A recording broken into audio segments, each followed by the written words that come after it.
अनि कि झोली के गर्ने अब माथिबाट हाल्ने नि गए जस्तो छ।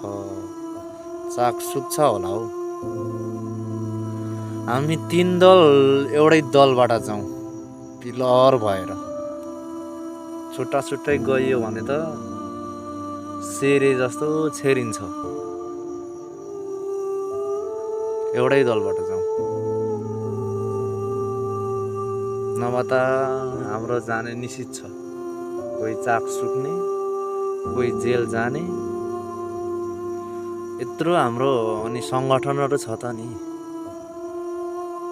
अब हरेक युवा सङ्घ होइन, अनि मेबी बेबी सङ्घ छ। अब स्थानीय सरकारदेखि प्रदेश सरकारसम्म हामी सबै छलफल गर्नुपर्छ छिटो छिटो। अब त हाम्रो निश्चित छ है। सेरेले धेरै कमाएर छेरेछ, त्यस्तै हामी पनि छेर्नुपर्छ।